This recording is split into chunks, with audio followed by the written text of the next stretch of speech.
Ya, ahora sí. Listo, entonces dispongámonos por orar. Gracias Padre Santo porque nos has traído hasta este momento, nos das la oportunidad de estudiar y estamos presentes y con la disposición plena para hacerlo, Señor. Señor, ahora que estamos estudiando, por favor, ayúdanos o ayúdalo y guía, que seas tú hablando por medio de él, que seas tú acompañándolo y que seas tú también abriendo nuestro entendimiento y la capacidad de retener toda esta información. Señor, bendice a cada una de las familias que están aquí representadas. Todo esto te lo pido en nombre de tu Hijo Jesús. Amén. Amén. Amén.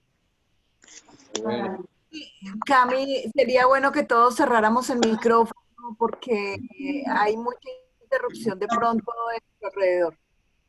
ya, ahora sí creo que sí. Sí, Ok. se escuchaba bastante atrás.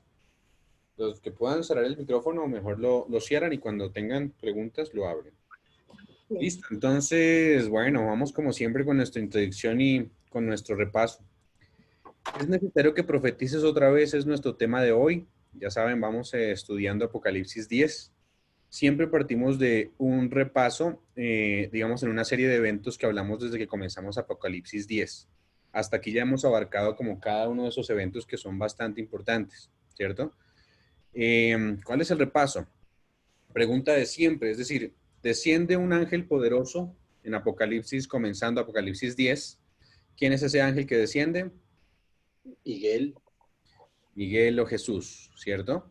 Ahora, Deshaciendo las proteínas. nos muestra unas características de los personajes, del personaje específicamente aquí, del ángel poderoso, que ustedes se dan cuenta, como los pies como columna de fuego, y todas las características se aplican a Cristo cuando vemos allí en Apocalipsis 1. Así que ese ángel poderoso, identificado como el que desciende del cielo, es específicamente Miguel o Jesús, con unas características importantes. Después, en otra característica tenemos que desciende con un pergamino o con un libro que ya está abierto y que lo tiene en su mano izquierda, ¿cierto? ¿Qué libro es ese?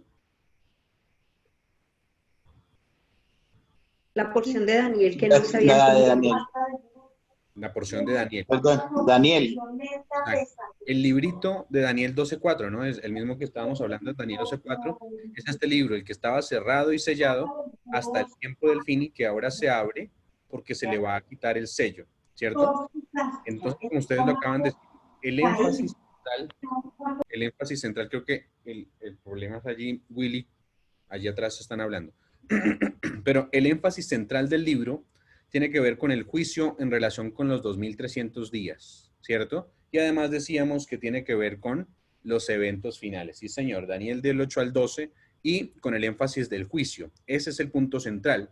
Algo que me gustaría siempre aclarar es que Daniel, si ustedes se dan cuenta, aunque nos da un panorama general de la historia, nunca avanza en los eventos finales, sino solamente hasta Daniel 11. Si ustedes lo volvieran a detallar y van a leer versículo a versículo, aunque habla de la venida de Jesús, nunca especifica esos eventos finales. De hecho, casi siempre nos habla del papel del cuerno pequeño hasta que recibe la herida de muerte. Solo Daniel 11 es el que nos muestra un panorama más abierto. Entonces, por eso sabemos el énfasis central del libro de Daniel 8 al 12 tiene que ver con el juicio y los 2300 días y además con los eventos finales que antes no había hablado Daniel en general, ¿cierto? Porque aquí completa la visión de Daniel 8 y ahora habla de los eventos finales, ¿sí?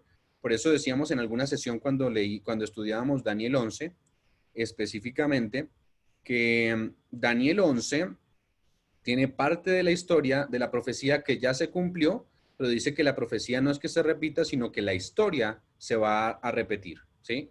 Entonces se repite en torno a lo que hizo el cuerno pequeño, pero Daniel solo nos ofrece lo que hizo el cuerno pequeño durante la Edad Media. Hasta Daniel 11 y 12 es que abarcamos un poco más, pero bueno. Entonces desciende un ángel con un pergamino, el ángel desciende con un pergamino o un libro abierto que lo tiene en la mano izquierda, ¿cierto? ¿Por qué sabemos que es en la mano izquierda? Pues porque con la derecha alza la mano y jura. Eso quiere decir que en la otra mano debía tener el libro. Después decíamos en los eventos que luego un ángel, Jesús mismo, coloca un pie en el mar y otro en la tierra. Esto significaba que el mensaje debía ir a todo el mundo, a toda nación, a toda tribu, a toda lengua y a todo pueblo. Es específicamente el mensaje de los tres ángeles. Hoy vamos a detallar un poquito más el caso, van a darse cuenta. Pero ese mensaje que tenía allí, digamos, hace referencia, es ese acto de parar, de pararse y un pie sobre el mar y un pie sobre la tierra, es que el mensaje debe darse todo al mundo, debe darse a todo el mundo, y especifica el mensaje de los tres ángeles que debe darse a todo el mundo. Ahora, ¿qué significa el acto de plantar los pies? ¿Recuerdan? Como soberano, como... Este mundo es mío, exacto. Este mundo es mío, lo que está diciendo el ángel. Reclamar la autoridad sobre el mundo. Muy bien, está reclamando su autoridad sobre el mundo, está teniendo autoridad y está diciendo, este mundo es mío y ahora me pertenece y ya voy a reclamar como mi autoridad aquí, ¿cierto? Ahora, el ángel ruge, eso lo vimos, como un león, y el eco de su voz resuena y causa 7 truenos. Los 7 truenos son mensajes que se impartieron, o más bien impartieron un mensaje. Inicialmente se podía entender, sí, se podía entender. Juan lo entendió porque él iba a escribir. Sin embargo, el ángel le dice, no lo escribas. Y decimos que estos 7 truenos son eventos o chascos que ocurrieron entre 1842 y 1844 en torno a el mensaje que se debía estar proclamando, ¿sí? No se entendió plenamente el factor de tiempo cuando se estudiaba la profecía de los 2300 días o tardes y mañanas, y entonces primero decían, esos 7 truenos decían, primero en 1843, que era la venida de Jesús, después que en la primavera, después que en el otoño, después que en 1844, después que en la primavera de 1844, después que en el otoño. Y como vimos en la última cosa, Dios puso su mano sobre el error que habían cometido, que el error ya no era de cálculo solamente, sino del evento que se iba a producir. Pero decíamos que era necesario que esto ocurriera, precisamente Dios puso su mano sobre el error, porque era necesario que ocurriera un zarandeo al movimiento milerita. Ellos amaban, era necesario saber quiénes amaban más, o más bien quiénes estaban por miedo y quiénes realmente amaban a Jesús de verdad. Eso era lo que se quería revelar con esos 7 truenos. Y entonces efectivamente pasan los 7 truenos, que son los eventos de 1842 a 1844, en los que tuvieron un chasco, ¿sí? Después decíamos que... Después decíamos que el 22 de octubre de 1844, el ángel levanta su mano derecha al cielo y jura en el nombre del Creador del cielo, de la tierra y de las cosas que en ellos hay, es decir, que el tiempo no iba a ser más, es decir, ya no hay más profecías de tiempo. ¿Lo recordamos? Eso pasa el 22 de octubre de 1844 cuando jura, ya el tiempo no es más, no más profecías de tiempo. El sábado está relacionado allí cuando vemos que jura por el creador del cielo. Eso nos llama a volver a entender un poco del asunto de la creación y a entender sobre todo el asunto del cuarto mandamiento, que es una referencia también aquí. El tiempo no será más, no más profecías de tiempo, los tiempos proféticos finalizan. Después vimos que se oye una voz del cielo. La voz del cielo le dice a Juan, toma el librito, y Juan le dice al ángel, dame el librito.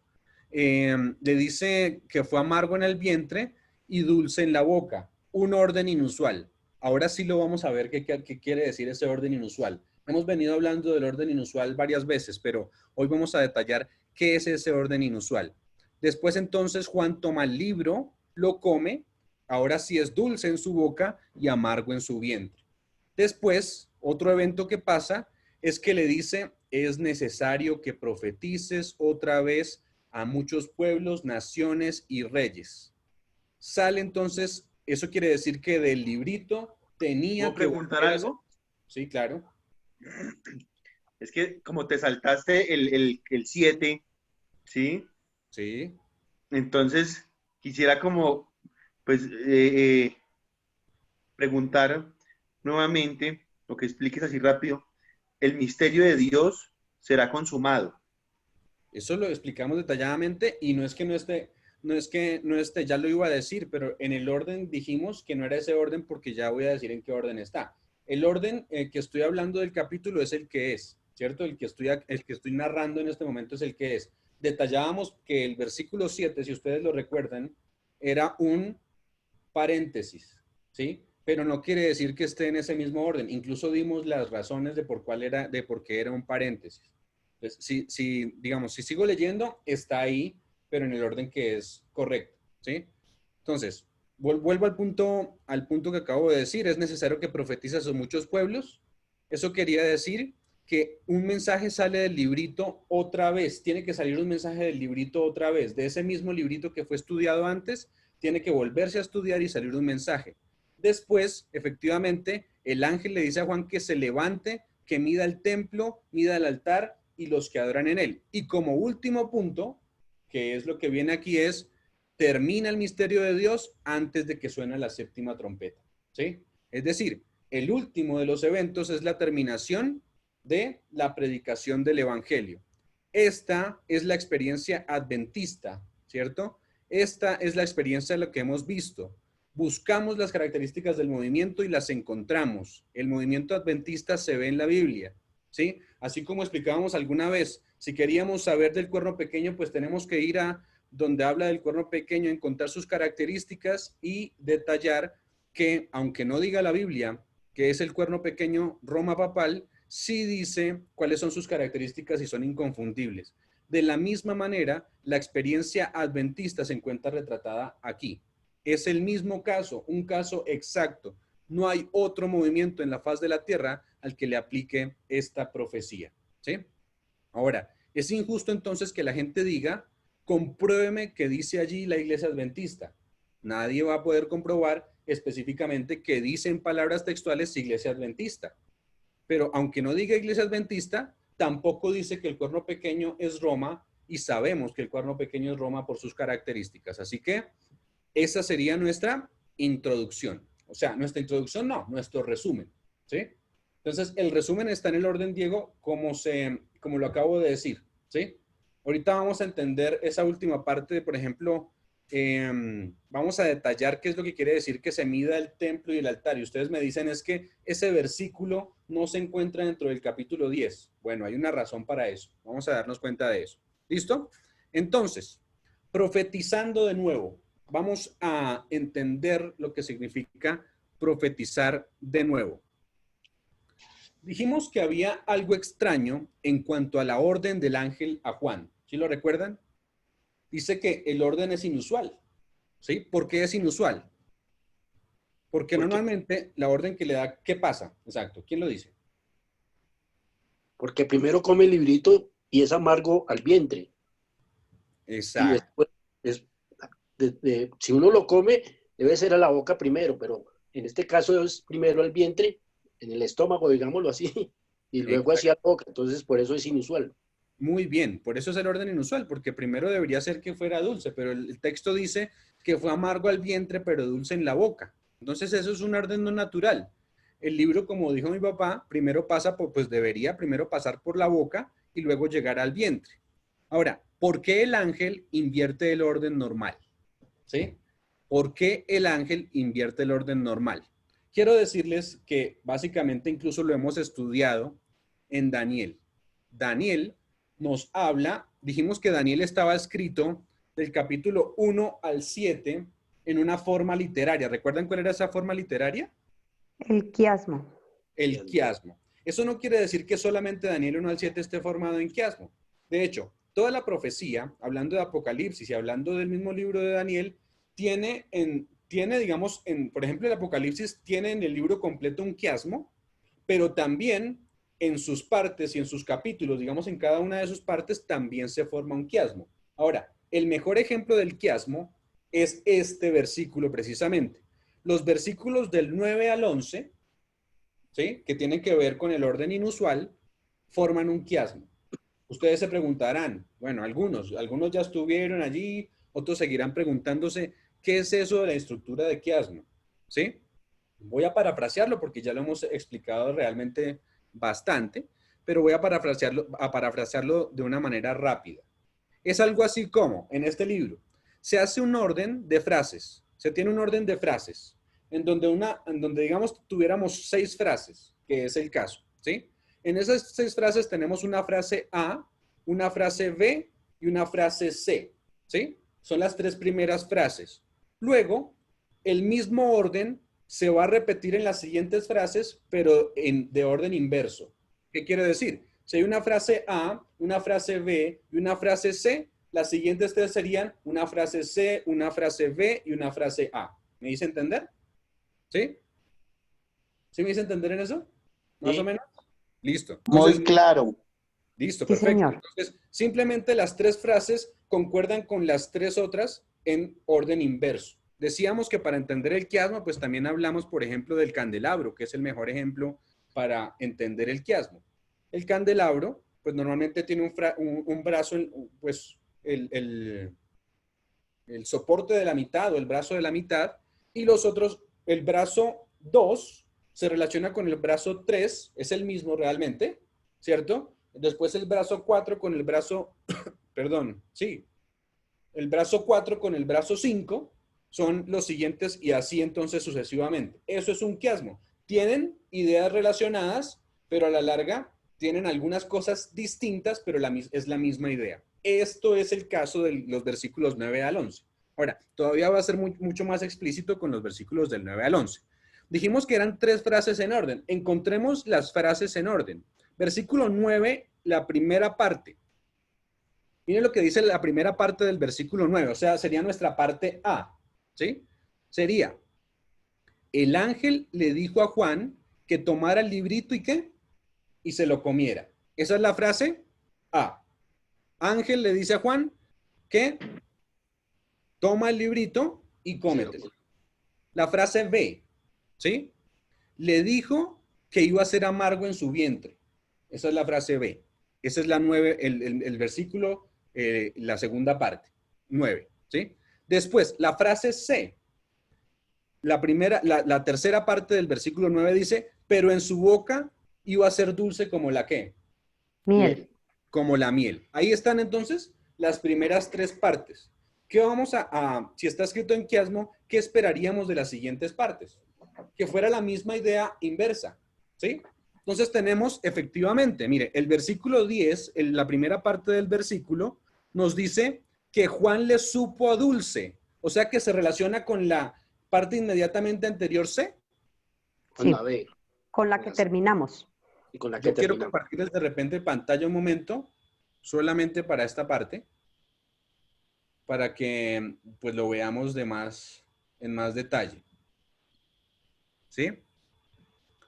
Entonces me estoy refiriendo a esto para que no sea complicado. ¿Lo están viendo? Sí. Listo, entonces ahora sí. Miren, la primera parte, Sí. que es la primera parte del versículo 9, dice, el ángel le dijo a Juan que lo tomara y tomara el librito y se lo comiera. Amplíalo Después, un poco la parte más. B, ¿perdón? Amplíalo un poquito más que no se ve. Uy, pero está todo ampliado, pero bueno. Quiero mirarlo bien. Y aquí tampoco se amplía mucho. Es que estás en el Ah, celular, en un BlackBerry. La primera parte. El ángel le dijo a Juan que tomara el librito y se lo comiera. Es la parte A, ¿sí? Después, la parte B. Le dijo que iba a comer, que iba a ser amargo en su vientre, ¿sí? La parte C. Pero en su boca sería dulce como la miel. Tenemos las 3 primeras partes, ¿sí? Que necesitábamos. Ahora, vamos a descender de manera inversa. La C se relaciona con la C. Eso quiere decir que a Juan le supo dulce en la boca. ¿Se relaciona con la parte anterior? Sí. A Juan, en la anterior, le supo dulce en la boca. ¿Sí? Sí. Después, miren la parte B. Tiene que coincidir con la parte B que acabamos de leer. Aquí está. Con el vientre. Iba a ser amargo a su vientre y aquí en la parte de B, pero fue amargo en su vientre. ¿Ven? Y después la parte A, que comienza diciendo, el ángel le dijo a Juan que tomara el librito y se lo comiera. Entonces en la parte A dice, se le mandó a profetizar de nuevo, ¿sí? Eso quiere decir, y ya voy a dejar de compartir ahí, eso quiere decir que la primera parte que dice, el ángel le dijo a Juan que tomara el librito y se lo comiera, ¿sí? Es lo equivalente a profetizar de nuevo. ¿Queda claro eso? Sí. Cuando Sí, el señor. ángel le dice que se lo coma, que se coma el librito, inicialmente, allí cuando hubo el chasco, es equivalente a decir, Profetiza de después nuevo. del chasco, a que profetices otra vez. Eso quiere decir que tenía que más bien volverse a comer el librito, es lo que queremos interpretar allí. ¿Eso quedó claro al menos en la parte del quiasmo? Voy a seguir avanzando en lo mismo, pero ¿quedó claro esa parte del quiasmo? Sí, señor. Listo. Ahora, ¿a qué equivale profetizar de nuevo? Como dijimos hace un momento. A profetizar A de nuevo. comerse, A comerse comerse el el libro. libro. Eso, muy bien. A tomar el libro y comérselo. Profetizar de nuevo es lo mismo que tomar el libro y comérselo nuevamente, ¿sí? Y ya habíamos hablado de qué significaba comérselo, ¿lo recuerdan? ¿Quién me dice qué era comérselo? Llevar el evangelio por todo el mundo, evangelizar. Tiene una parte que ver con eso, es la segunda parte, pero la primera parte, ¿qué tiene que ser? Primero es estudiarlo, comprenderlo y ahí sí después compartirlo. Muy bien, eso es comérselo, ¿cierto? Asimilarlo, entender el mensaje y luego predicarlo y proclamarlo. Eso significa comérselo. Entonces tiene dos partes.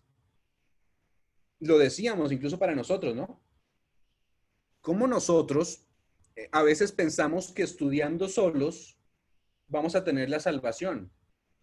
No, cuando yo estudio solo no puedo tener la salvación. Cuando yo me callo, lo que Dios tiene para mí, no puedo tener la salvación. La salvación es completa. El libro de Daniel es necesario asimilarlo, entenderlo y luego predicarlo y proclamarlo.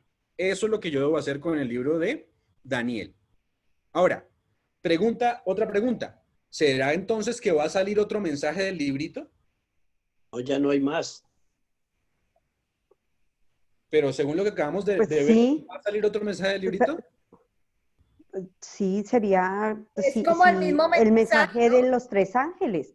Sería como el Exacto. mensaje de los tres ángeles ahí, de que nosotros tenemos, ¿cuál es el mensaje que nosotros tenemos que llevar ahora? Porque dice, profetiza de nuevo. Bueno, ahora, ¿qué mensaje es el que tenemos que profetizar? Entonces, nosotros como iglesia remanente es el de los tres ángeles. Exacto. Eso quiere decir que sí va a salir otro mensaje del librito, que sea el mismo. De hecho, ni siquiera es que es el mismo, pero con más luz. ¿Sí o no? Porque ¿qué pasó? ¿Los primeros lo comprendieron bien? No.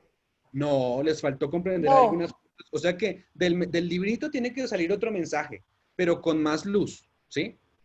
Yo les hago otra pregunta. Que va implícito ahí en el otro mensaje, va implícito que hay que tomar el mensaje de los tres ángeles para predicar. Exacto, y voy a mostrarles ahorita cómo es el mensaje de los tres ángeles, aunque ya lo hemos visto varias veces, pero voy a mostrarles cómo es el mensaje de los tres ángeles. Otra pregunta, ¿se puede profetizar de nuevo sin haber profetizado una vez primero? No. No, cierto, eso es muy claro, eso nos debe quedar. Lo recalco es porque el texto quiere que lo entendamos. Si me está diciendo profetiza de nuevo, es porque ya una vez se profetizó. De nuevo es porque ya hubo una vez se profetizó. Exacto. Entonces, eso es lo que significa profetizar de nuevo, que ya una vez se profetizó. ¿Cuándo? En los 7 truenos, ¿sí? De hecho, cuando les volví a ver, le pasaba yo a Diego esta semana, el sábado pasado, cómo comenzó todo, ¿no? La historia, ¿sí? Y allí nos dábamos cuenta específicamente que Miller comenzó a estudiar en 1816. Comenzó a estudiar, a asimilar.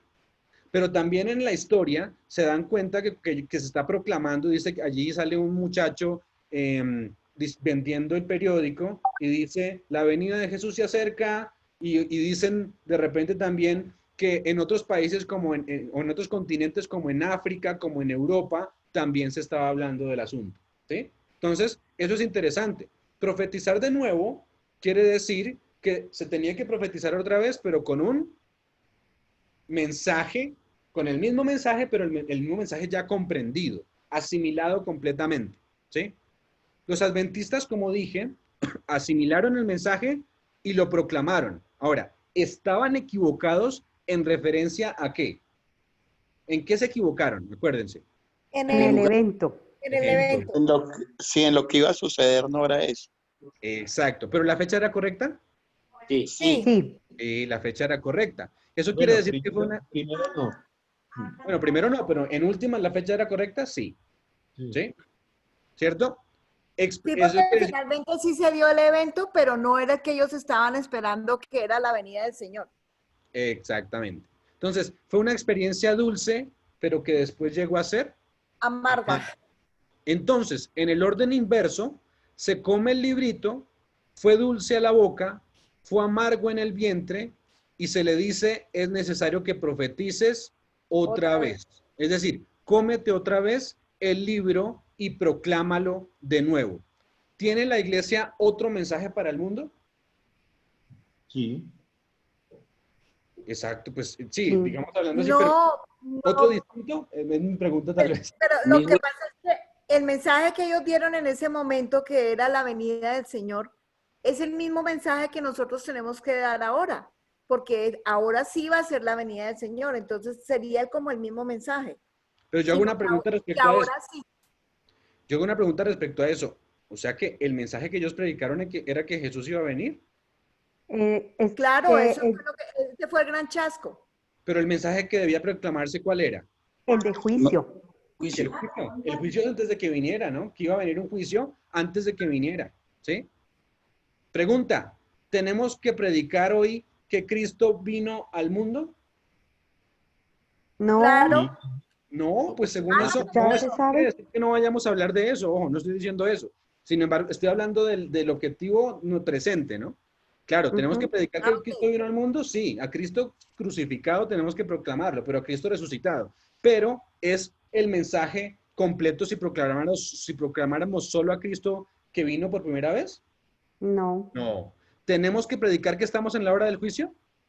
Sí. Sí, señor. Sí. Que el Claro, comienzo... de hecho también el mensaje también es de juicio. Exacto. ¿Tenemos que proclamar que el juicio comenzó en 1844? Sí. Sí. Tiene el mismo mensaje, pero como dije hace un momento, con luz creciente, con más comprensión. Más Y sabiduría. Esto quiero que lo entendamos también muy bien. Mire, hay personas que se levantan diciendo que nuestro mensaje todavía no está completamente decidido. Es decir, que como la luz varía, que como no tenemos un dogma como doctrina, entonces podemos decir que hoy creemos en algo y mañana en otra cosa. Pero aquí lo que me está diciendo es que la luz es creciente. Que la luz sea creciente es precisamente que no sea lo contrario, que no vaya en deceso. Entonces, si hoy yo creo en el sábado,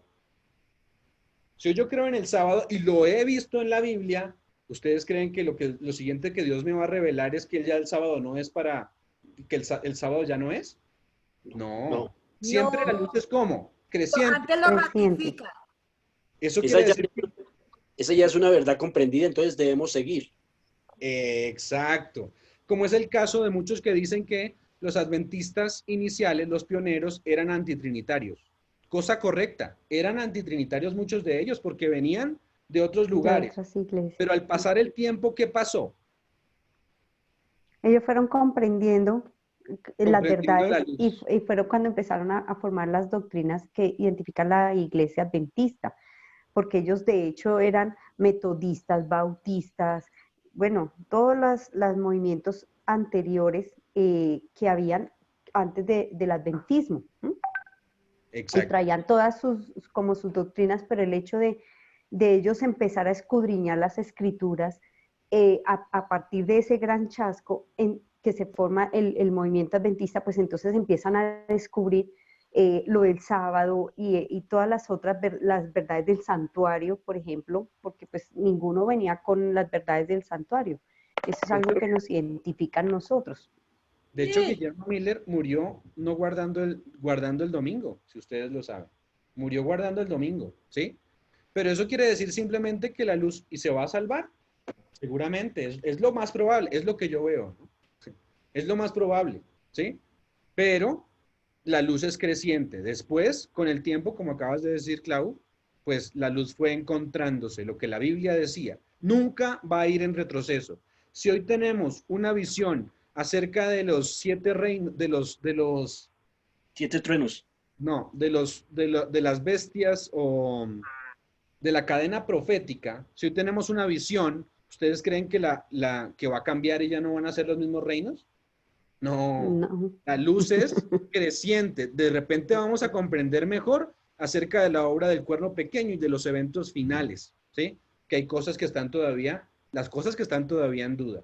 Pero la luz siempre es creciente. Quería tomarme ese énfasis porque me parece importante comprender que nuestra luz es creciente y no podemos hacer con Elena de Juárez lo que nosotros queramos. A veces sacamos unas citas muy fuera de contexto diciendo que entonces no tenemos, como no tenemos un dogma como la Iglesia Católica, entonces nuestra verdad puede ir tanto cambiando que incluso lo que creíamos hace un tiempo hoy ya no lo creamos, ¿sí? Entonces, eso no va así. Va luz creciente, vamos aumentando y se va perfeccionando cada vez. Ahora, quiero ir a una palabra importante allí en el versículo 11, ¿sí? Versículo 11 del capítulo 10 me dice, y él me dijo, es necesario que profetices otra vez sobre muchos pueblos, naciones, lenguas y reyes. La palabra es necesario, ¿sí? ¿Qué quiere decir eso de la palabra? ¿Qué quiere decir esa palabra es necesario? En español creo que no se puede captar completamente la expresión, ¿sí? De hecho, en inglés puede llegar a tener un poquito de más valor. Si ustedes lo leen en inglés les está diciendo, you must prophesy. ¿Qué quiere decir eso? La palabra must. ¿Alguno sabe del inglés qué quiere decir must? Debes. Debes. Eso quiere decir... Es obligación. Must es más... sí, es obligatorio en inglés. Exacto. Es algo así Tú como... debes de. Tienes. Tú No es que tienes debes. que. Tienes que hacerlo. Es una obligación, ¿sí? Es una obligación. Cuando uno le enseña allí acerca de más, ¿cierto? Uno entiende, siempre le dicen, es una obligación. Y Para eso, ser más exacto, es un verbo imperativo en el inglés. Gracias. Gracias, Luis, profe. Lili trabaja allí con una publicidad política pagada ahí. En Colombo americano. Ajá. Mira, por Pero ejemplo, podemos multarlo, Cami, podemos multarlo porque eso no es válido. Sí, Diego. fíjate, en esta traducción lo dice mejor. Dice, entonces se me ordenó, tienes que volver a profetizar acerca de muchos pueblos, naciones, lenguas y reyes. Exacto, se me ordenó.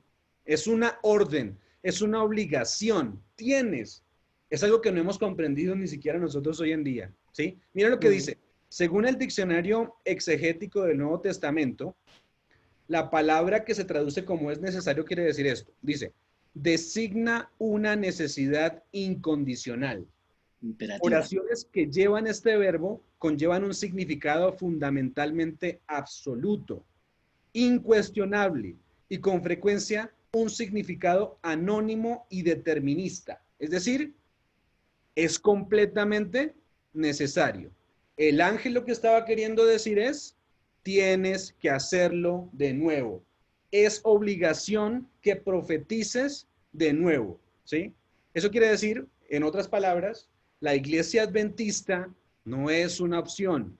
Tiene que profetizar de nuevo. Es una obligación que tiene la iglesia adventista. Y les hago una pregunta, ¿profetizar qué? O lo del librito, lo de que estaba en el librito y lo que ya se comprendió. La venida del Señor. Más allá de la venida del Señor, porque creo que la venida del Señor nos lleva a todos a eso, pero si nosotros... El juicio. ¿El mensaje de los 3 ángeles? El juicio. ¿Qué tenía el librito? El mensaje del Juicio. juicio. Estamos viviendo el juicio. Si yo no predico el juicio, pues, y predico la venida del Señor sin el juicio, ¿qué pasa? Pues la gente no va a estar lista para la venida del Señor. Pero si yo predico que hay un juicio antes, pues van a estar listos para la venida del Señor. Eso quiere decir, primero hay un orden. Primero se predica del juicio, ¿cierto? Claro que tiene que ver con la venida del Señor, pero del juicio se predica porque yo necesito estar listo. Ahorita lo vamos a profundizar. más. ¿Sí? ¿Entendido? Sí. Sí, El señor. profetizar de nuevo, quiero decirles, ustedes estaban diciendo que tiene, y Daniel también está en lo correcto allí cuando, y alguien más lo dijo también, cuando habla del mensaje de los tres ángeles. Claro, son el mismo mensaje. Dense cuenta, vamos a hacer un paralelo pequeño. El profetizar de nuevo también se halla de nuevo en el mensaje de los tres ángeles. ¿Sí? Se predicó entre 1798 y 1844. ¿Qué se predicó entre 1798 y 1844? Juicio, sí. La El hora juicio. de su juicio De su juicio. ha llegado. Ha ¿Sí? llegado. Ese mensaje debe proclamarse de nuevo. ¿Cuál? El mensaje del primer ángel. Mire cómo se dio en cuanto al momento en que estamos hablando en Apocalipsis 10. ¿Sí? La primera vez que se predicó, aquí también, perdón, la primera vez que se predicó el mensaje del primer ángel, ¿recuerda qué dice el mensaje del primer ángel? Temer a Dios y Temer a darle Dios y darle gloria, porque la hora de su juicio su ha juicio llegado. llega. ¿Cuándo ¿Y fue la adorado primera a vez que qué? se predicó? ¿La primera vez? Sí. En 798 empezó. No, no, Sí, espere. está bien. En un periodo, en un momento entre 1798 y 1844. ¿Sí? Ok. En un momento entre 1798 y 1844. ¿Sí? Ahora, el mensaje del segundo ángel también se había predicado específicamente desde 1842 a 1844. ¿Sí? Eso se había predicado. Debía predicarse de nuevo con mayor intensidad y con mayor comprensión. ¿Qué decía el mensaje de el segundo ángel? Ha caído Babilonia. Ha caído Babilonia. Ustedes saben, denme un ejemplo de cuando se predicó.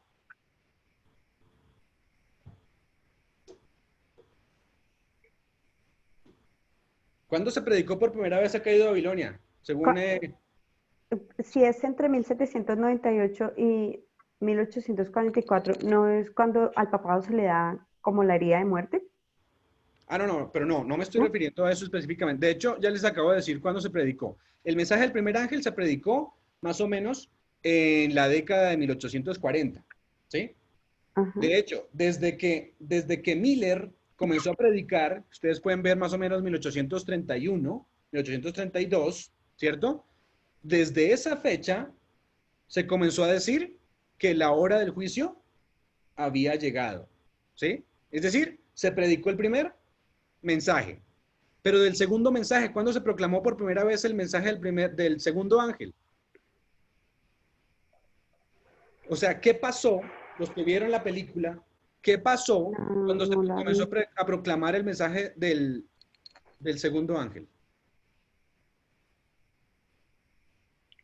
Pues que varias iglesias como que se acababan, ¿sí? De distintas denominaciones y formaron un solo grupo. De hecho, más que eso, cuando se proclamó el mensaje del primer ángel antes de 1844, los ministros de las iglesias se opusieron al mensaje completamente. Ustedes pueden verlo allí en la película. ¿Qué pasó cuando se opusieron? Se reunían y decían, ese Miller, ¿cierto? ¿Cómo está predicando esas barbaridades? ¿Sí? Además, no solamente pasó eso. Hay un caso bien interesante. Los sacaban de las iglesias. Por ejemplo, el caso de la familia White. ¿Sí? No, realmente es Garmon. La familia de Elena, ¿cierto? Así. Porque de White no es Garmon, ¿cierto? El caso de la familia Garmon, ¿qué pasó? Ustedes pueden ir hoy en día allí, si no estoy mal, está cerca Battle Creek, no estoy seguro de lo que estoy diciendo, Michigan, por allí en Michigan, y van a darse cuenta que cuando ustedes van a la iglesia metodista, todavía existe el registro del libro que dice que Elena y su familia fueron borrados. ¿Sí? Eso quiere decir que fue gracias ¿a qué? A la proclamación del mensaje del segundo ángel que estaba diciendo, salid de ella, pueblo mío. ¿Sí? Entonces, se proclamó específicamente, los mileritas dieron el mensaje dijeron las iglesias protestantes han caído, salgan de las iglesias protestantes. Eso es lo que estaban diciendo, ¿o no? Y muchos se unieron ahora sí a la iglesia adventista. Muchos salieron, otros no. Pero la mayoría o muchos de los que estaban allí salieron. Dijeron entonces, claramente era el mensaje que tenían que predicar. Salid de ella, pueblo mío. Las iglesias protestantes dijeron, han caído. Ajá. Una pregunta. Sí.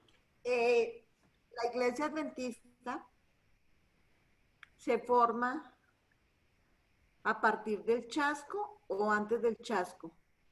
La iglesia adventista se forma a partir del chasco, pero no quiere decir que, que en el chasco haya sido la formación de la iglesia. La iglesia se formó. O sea, yo digo, por ejemplo, cuando ellos se reunieron para buscarle nombre a la iglesia adventista, cuando hubo como esa primera reunión de asociación, de yo no sé cómo llamarlo. ¿Qué fecha fue?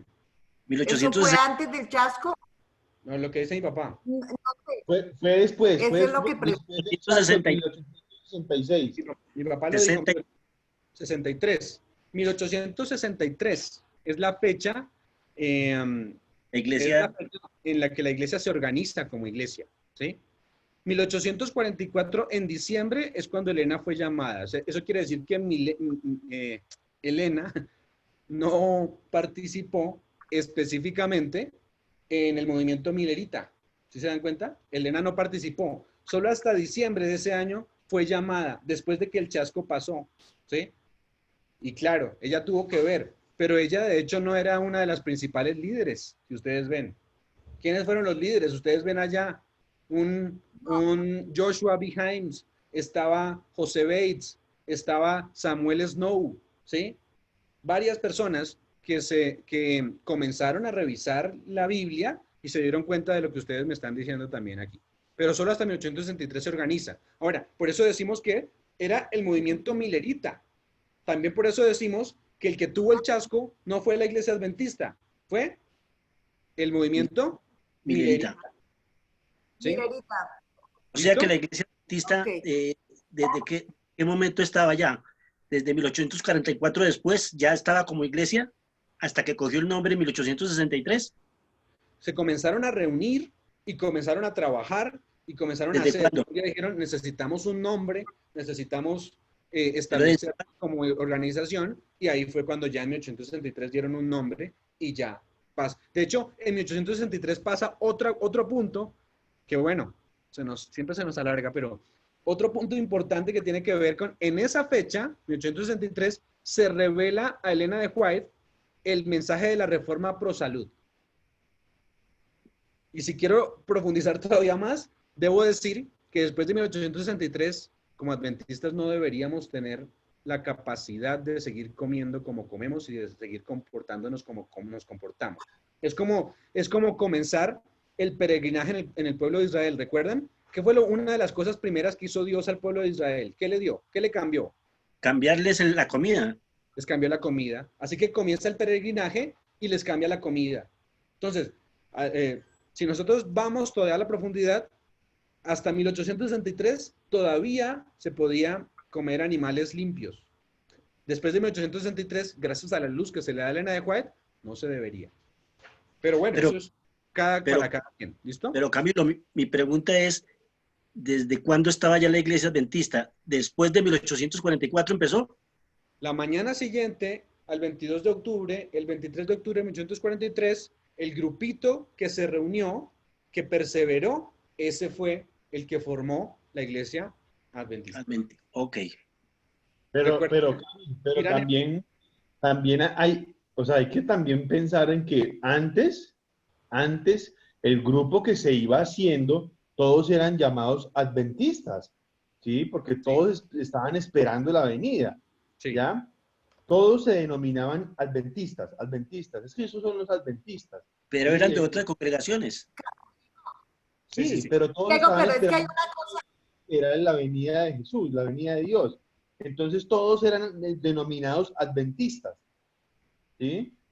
Pero Diego, es que hay algo que debe quedar claro, que es que en ese momento era un movimiento milerita. Hasta 1863 es que ya al grupo como tal, después del chasco, los que quedaron, es que se pone el nombre de la Iglesia Adventista del Séptimo Día. Antes no tenían nombre como iglesia como tal. Y allí es la reunión de metodistas, o sea, de todos los que quedaron después del chasco, ese remanente, ellos son los que se empiezan a llamar Iglesia Adventista, pero a partir de 1863, no antes. Ok. Antes se llamaba los mileritos, porque mileritas eran, o sea, Milerita fue el que, Miller fue el que empezó a estudiar y a hacer todas las investigaciones, y él fue el que vino a decir que el 22 de octubre de 1844 venía el Señor. Sí sucedió algo, pero no fue lo que él creyó. Yo Entonces, entiendo, pero de todas ahí en maneras ese se le momento, llamaba... ahí en ese momento no habían adventistas. Bueno, Sí. Sí, lo que dice Diego de todas maneras es correcto. Es decir, lo que está diciendo él es básicamente que todo aquel que esperaba la segunda venida de Jesús era adventista, porque esperaba el advenimiento. Pero como organización fue creada en 1863, que la organización ya se llamó Iglesia Adventista del Séptimo Día, incluyendo el séptimo día. ¿Sí? Listo. Ahora, hablamos de los dos primeros mensajes. Mire que se proclamaron antes de 1844, ¿sí? El primer mensaje, temed a Dios y darle gloria, que lo comenzó, y la hora de su juicio ha llegado, que comenzó hablando Miller, y también en Europa y África. No tenemos solamente de Miller. En Europa y África también se levantó este mensaje. ¿Listo? Pero hay un punto. Miren que el mensaje del tercer ángel, por eso ahora comprendo todavía mucho más cada vez que uno estudia a Elena de White, ella solamente se refiere casi siempre se refiere al mensaje del tercer ángel. Si ustedes han leído sus escritos, ella dice, tenemos que predicar el mensaje del tercer ángel. ¿Sí? ¿Por qué? Porque los dos ya se habían proclamado y se siguen proclamando. Eso no quiere decir que se proclamaron y quedaron ahí. No, ya lo hemos entendido que para comprender el mensaje de los tres ángeles debo ir como en una escalera. Si no comprendo el primero, no puedo ir al segundo. Si no comprendo el segundo, no puedo ir al tercero. ¿Sí? Pero los dos primeros se proclamaron antes de 1844, como lo decía. Pero el tercer mensaje, este mensaje sí no se proclamó antes de 1844. ¿Qué decía el tercer mensaje? Algo que me lo diga rápido, en resumen. Salir de ella, pueblo mío, es, ¿no? No, ese se proclamó, ese es el segundo. Que no recibamos la marca de la bestia, De la bestia. sino Sí. que seamos sellados con el sello de Dios. Que recibe El mundo se va a dividir en dos grupos, los que tienen la marca de la bestia y los que tienen el sello de Dios, ¿sí?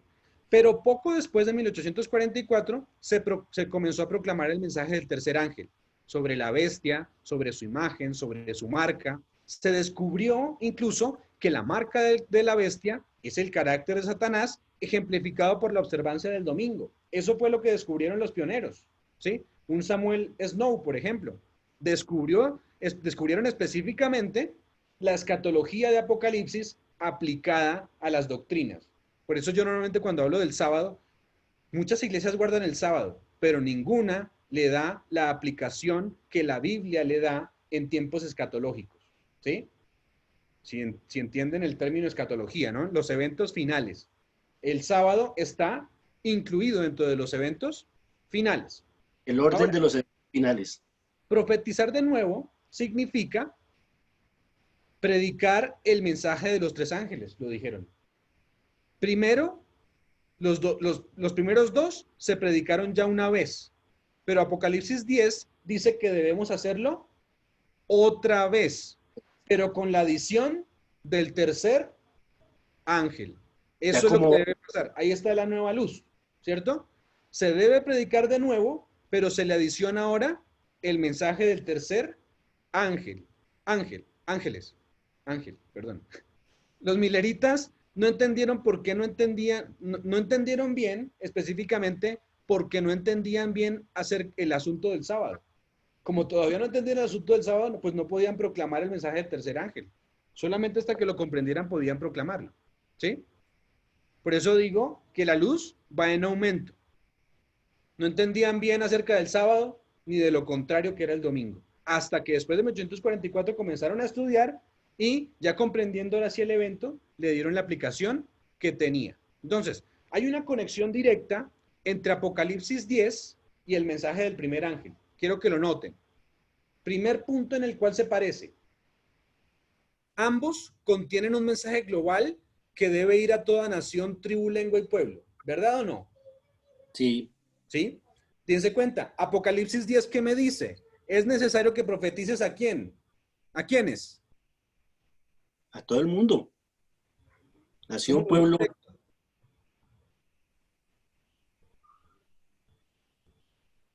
¿Cómo lo dice el texto allí? Apocalipsis 10, ¿es necesario que profetices otra vez ¿a quiénes? Dice, ante muchos pueblos y naciones y lenguas y reyes. O sea que Apocalipsis 10 es global. Sí, como 14:7 igual.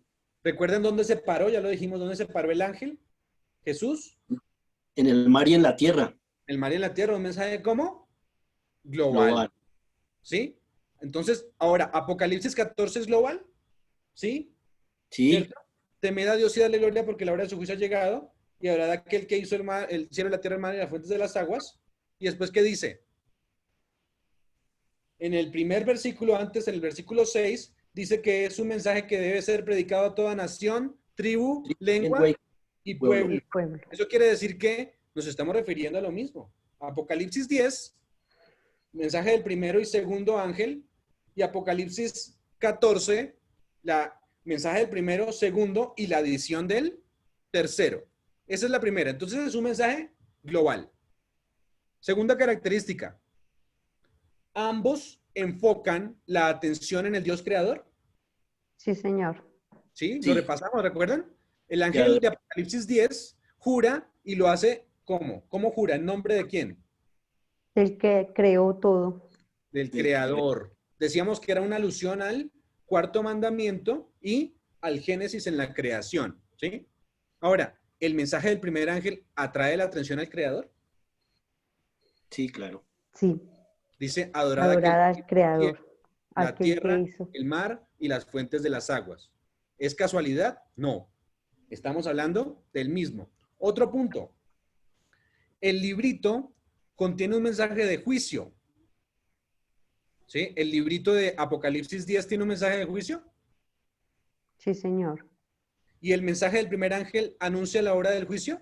Ha llegado. El juicio ha llegado, sí. ¿Sí? Ustedes recuerden, el mensaje del Apocalipsis 10 es un mensaje del juicio porque es la misma idea del librito, que el librito del mensaje principal es el juicio. Y Apocalipsis 14 me dice, temed a Dios y dadle gloria porque la hora de su juicio Juicio ha llegado. ha llegado. Entonces, la pregunta que debo hacer, ¿en dónde está, como tal, el énfasis de profetizar de nuevo?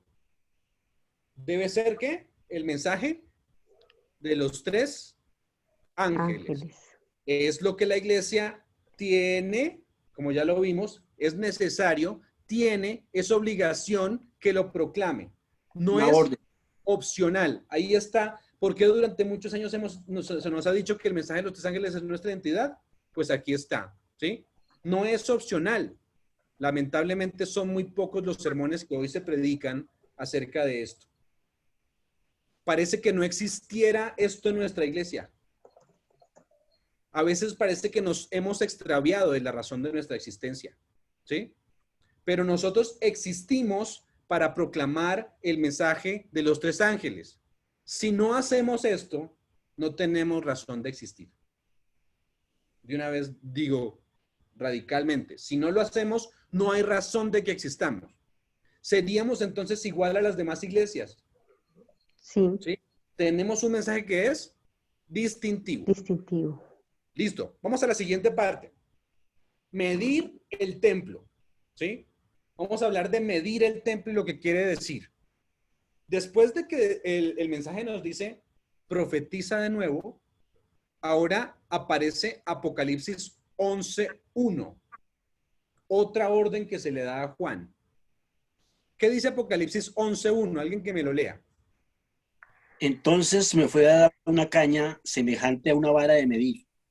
Y se me dijo, levántate y mide el templo de Dios y el altar y a los que adoran en él. Interesante. Hay varios lugares en el Apocalipsis en donde los capítulos se dividen de manera equivocada. Este es un ejemplo. Ustedes saben que los capítulos básicamente no son inspirados por Dios, simplemente se agregaron para encontrar en la Biblia de manera correcta. Entonces, aquí se parte en el lugar equivocado. Apocalipsis 11.1 realmente pertenece al capítulo 10. Realmente es la conclusión del capítulo 10. ¿Sí? ¿Por qué? Porque habla del contenido que se debe proclamar de nuevo. El mensaje que se debe proclamar de nuevo es que hay que medir el templo, el altar y los que adoran en él. Ese es el mensaje que se debe proclamar de nuevo. ¿Es necesario que profetices otra vez? ¿Acerca de qué? Ya dijimos el mensaje de los 3 ángeles, pero aquí lo está declarando. O sea, acerca de medir el templo, el altar y los que adoran en él. Hay una cita de un erudito no adventista que está de acuerdo con esto. Miren lo que dice aquí.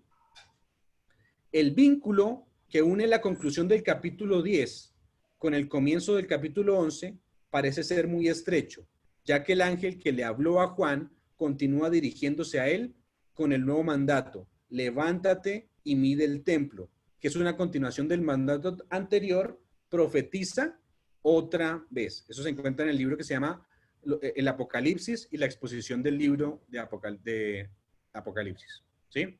Ahora, contestemos varias preguntas de este versículo. ¿Cuáles son las preguntas que se nos vienen? Yo tengo aquí 5 por lo menos. La primera, ¿cuál es el templo del cual habla Apocalipsis 11.1? Porque dice es necesario medir el templo. Entonces, la pregunta que hacemos es, ¿cuál es el templo del que habla Apocalipsis 11.1? ¿Será que se refiere al templo terrenal o al templo celestial? Segunda pregunta, ¿qué significa medir el templo, el altar y los que adoran en él? Es otra buena pregunta. Otra pregunta, ¿qué representa la vara de medir? Otra pregunta, ¿a cuál altar se está refiriendo este versículo? Ustedes podrán acordarse que en el Antiguo Testamento, cuando hablamos del santuario, hay 2 altares, ¿no? El altar del sacrificio, que está ¿en dónde? En el atrio. En el atrio. Y el altar del incienso, que está ¿en dónde? En el lugar santo. En el lugar santo. Entonces la pregunta es, ¿cuál de los 2 altares? Y versículo 5, digo, la pregunta número 5, ¿por qué es necesario medir el altar del incienso? Ya sabiendo, ya les dije la respuesta a la cuarta, pero Sí. ¿por qué es necesario medir el altar del incienso? Vamos con la primera. ¿Cuál es el templo del cual habla Apocalipsis 11.1? ¿Será el templo terrenal o el templo celestial? El celestial. Celestial. Vamos a ver, vamos a dejar que la Biblia nos responda. El error fundamental, el error fundamental de los mireritas es que creían que el santuario que se había de purificar, ¿cuál era? La tierra. El de la tierra. La tierra. Pero en ningún versículo de la Biblia dice que la tierra es un santuario. No hay un versículo en la Biblia que diga que la tierra es un santuario. El templo que se menciona en el Apocalipsis es el santuario ¿qué? Celestial. Celestial. Específicamente, ¿cuál? ¿Qué lugar? ¿El lugar santísimo? El lugar santísimo, ¿sí? En 1844 había un santuario terrenal, porque ustedes me dicen, bueno, ¿y cómo sabemos eso? Pero en 1844 había un santuario terrenal. No, ya lo habían destruido. Año 70 fue destruido, ¿lo recuerdan? Ajá, el templo de Jerusalén. Debe haber un templo celestial, ¿sí? Eso ya lo vimos hace la última vez que nos vimos aquí, ¿sí? Hebreos 8, 1 y 2. ¿En dónde está Jesús hoy? Nos resuelve la pregunta. Hebreos 8, 1 y 2. En el lugar santísimo. El terrenal era una sombra, ¿lo recuerdan? El santuario terrenal. Estamos hablando allí del templo. El templo celestial. ¿Qué dice el versículo 1 de Hebreos 8 específicamente? Ahora bien, el punto principal de lo que venimos diciendo es que tenemos tal sumo sacerdote, el cual se sentó a la diestra del trono de la majestad en los cielos. Hasta ahí un momento. Ahora bien, el punto principal que venimos diciendo es que tenemos un sumo sacerdote ¿en dónde? En el cielo. que se sentó en el trono de la majestad en el cielo, dice. ¿Sí? Versículo 2. Ministro del santuario y de aquel verdadero tabernáculo que levantó el Señor y no el hombre. Entonces pregunta, ¿cuál es el templo que se mide a partir de 1844? El santuario celestial. celestial.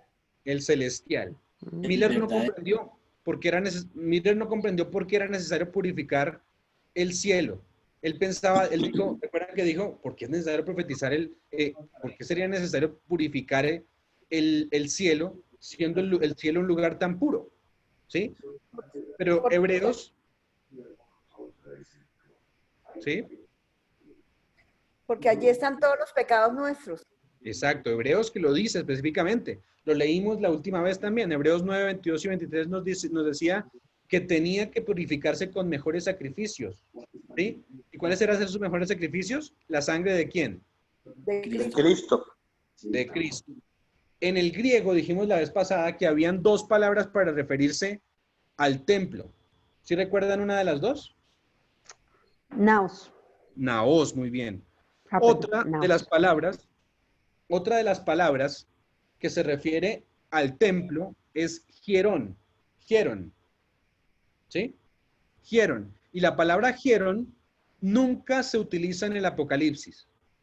¿Sí? Esa palabra hierón que se utiliza para templo nunca se utiliza en el Apocalipsis.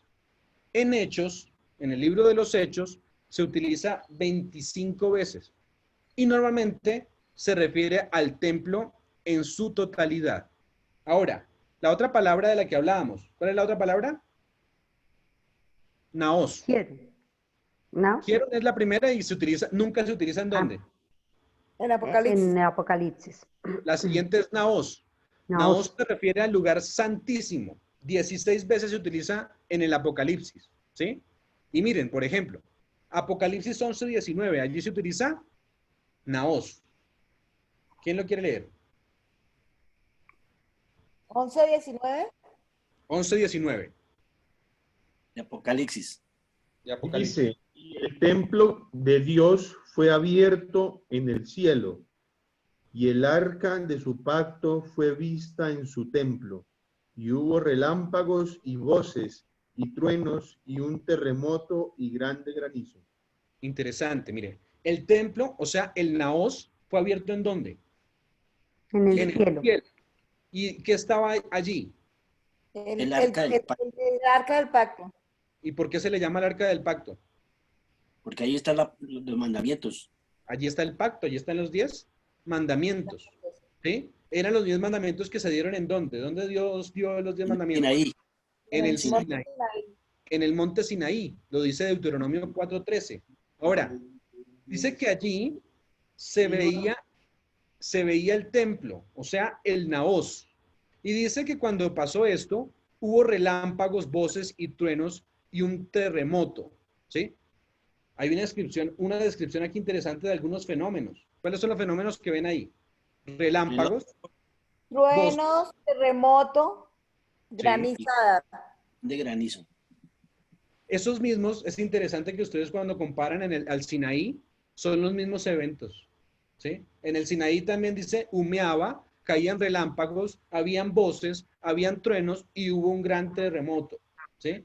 Eso pasó cuando se abría el arca, ¿sí?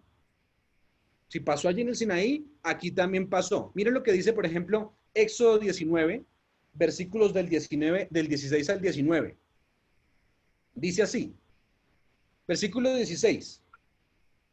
Aconteció que al tercer día, cuando vino la mañana, vinieron truenos y relámpagos y espesa nube sobre el monte y sonido de bocina muy fuerte y se estremeció todo el pueblo que estaba en el campamento.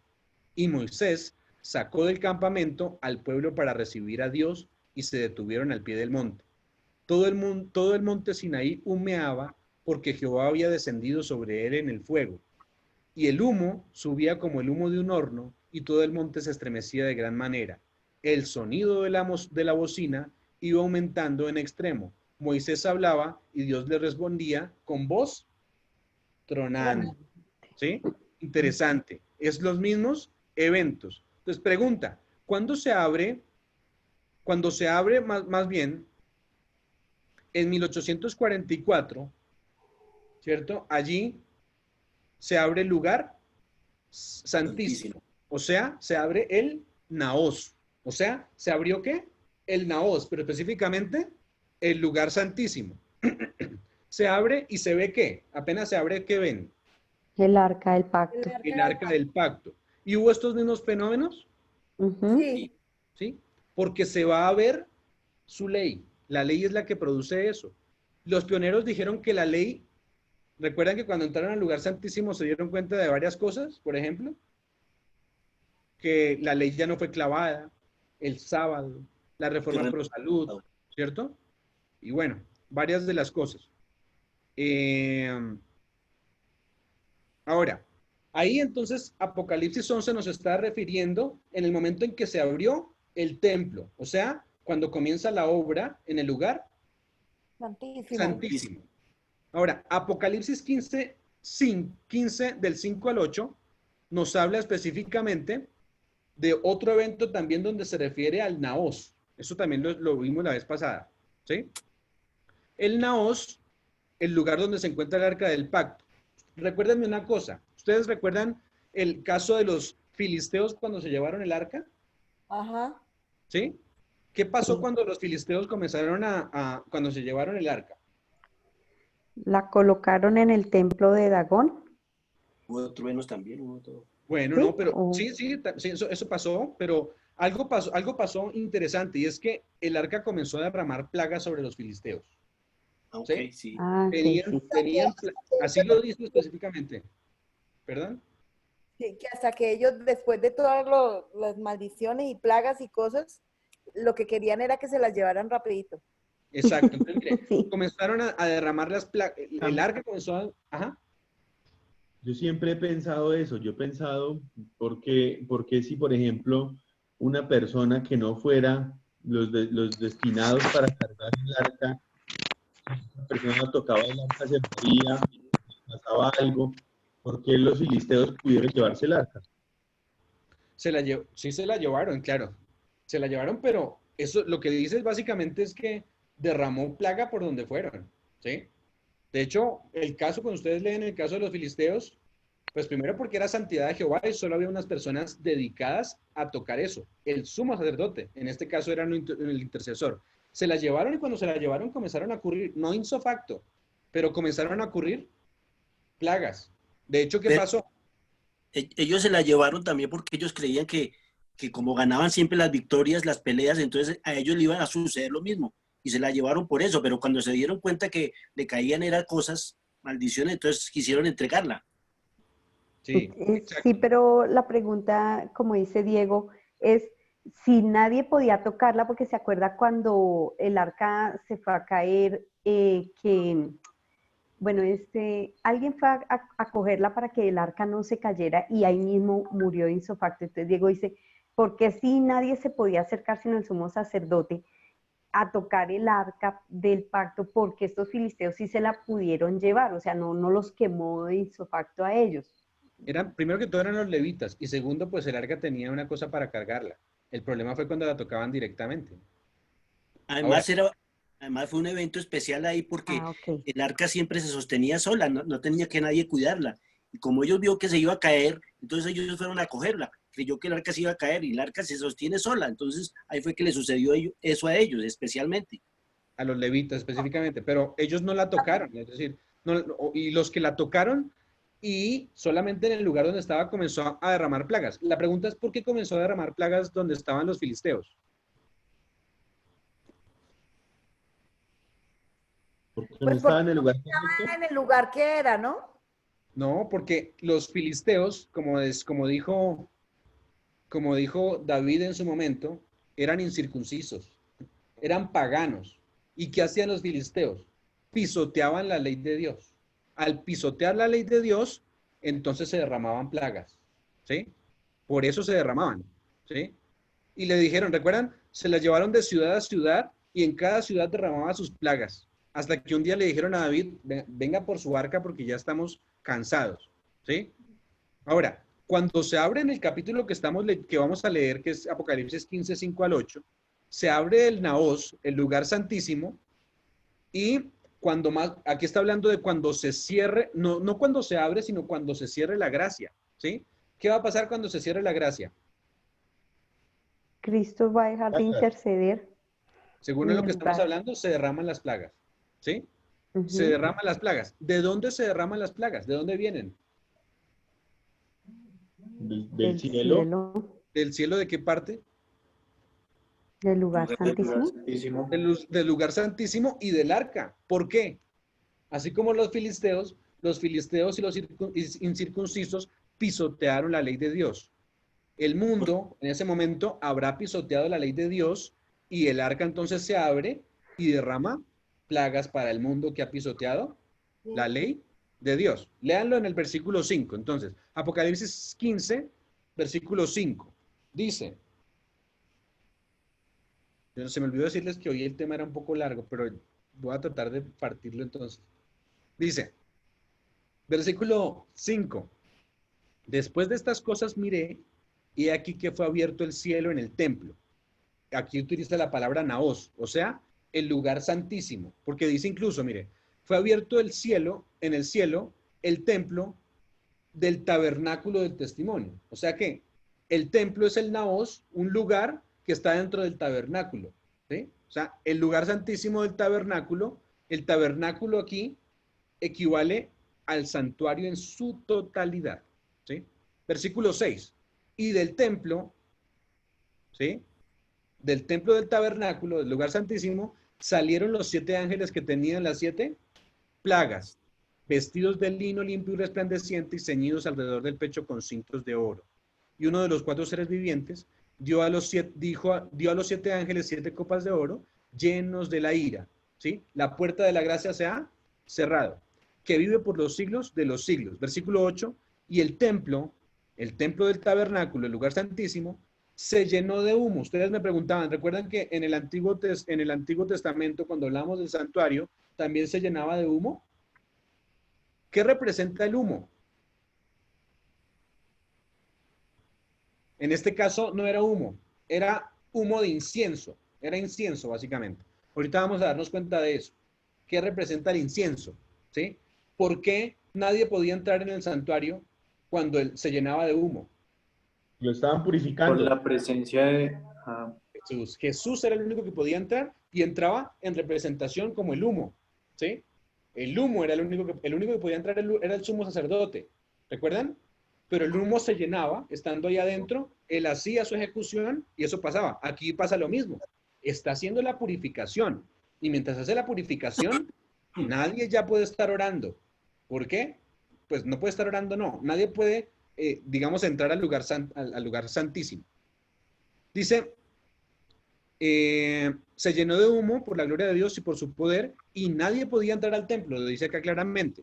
¿A cuál? Al lugar santísimo, hasta que se hubiese cumplido las 7 plagas de los 7 ángeles. Eso quiere decir, según los 2 textos que acabamos de leer, en Apocalipsis 11 y 19, se abre el templo para que la gente pueda entrar. Pero en Apocalipsis 15, del 5 al 8, se cierra el lugar santísimo y la gente ya no puede entrar. Los ángeles van a salir entonces. O sea, Daniel. Dale tú primero, dale tú. O sea que ahí ya se acaba el tiempo de gracia. Ya así oremos, ya se cerró, ya no se escuchan las oraciones, ya no hay gracia. Ya no hay gracia. Ya no tiene gracia. No sé si es... En ese momento ya ni tenemos un consolador acá en la tierra, ¿sí? Ni ya nadie está intercediendo por nosotros. Exacto. Exacto. Sí. Muy bien, Diego. ¿Dani? Sí. No sé si esté mal. Ahí en ese momento donde está el humo, comprendía yo que Dios, Padre, se hacía presente, ¿no? Entonces, podría decirse, o por lo que yo pienso es, Jesús y Dios Padre ya se están como hablando como para decir, bueno, ya aquí ya usted me está presentando todo lo que, o todo por lo que usted intercedió, y él siendo, pues Jesús siendo el ¿cómo se llama? El sacerdote. El Padre siempre ha estado en el lugar santísimo, porque es su morada, es el trono de Dios. Jesús no siempre estuvo en el lugar santísimo, ¿sí? Jesús entra al lugar santísimo. Ahora, él entra al lugar santísimo inicialmente como intercesor, pero luego también entra como el que va a purificar el santuario. Entonces se presenta ya al Padre y le dice, hecho es. Es decir, ya. No el hecho es del consumado en la cruz, sino el hecho es de, ya Padre, ya si finalizamos la obra de intercesión, ¿sí?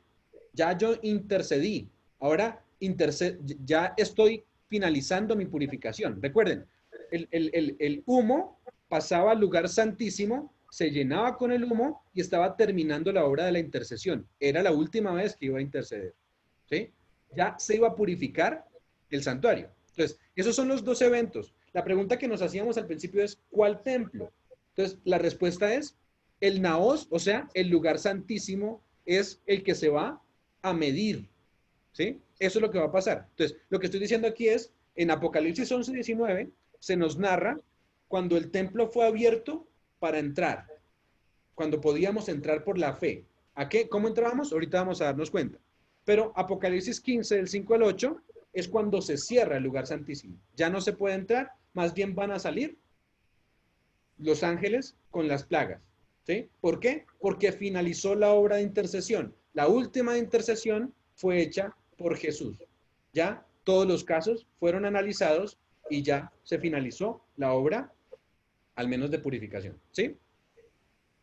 Y también tener en cuenta, no podemos perder el enfoque de lo que hablamos la vez pasada, de que ese lugar santísimo y ese lugar santo, todo lo estamos hablando es del cielo, de que todo ese templo o de todo ese santuario es el cielo, de que si hablamos de que alguien sale del lugar santísimo, es de la presencia del trono de Dios, de que si alguien entró al lugar santísimo, es en el trono de Dios a su lado. O sea, todo tiene que llevar una secuencia, ¿no?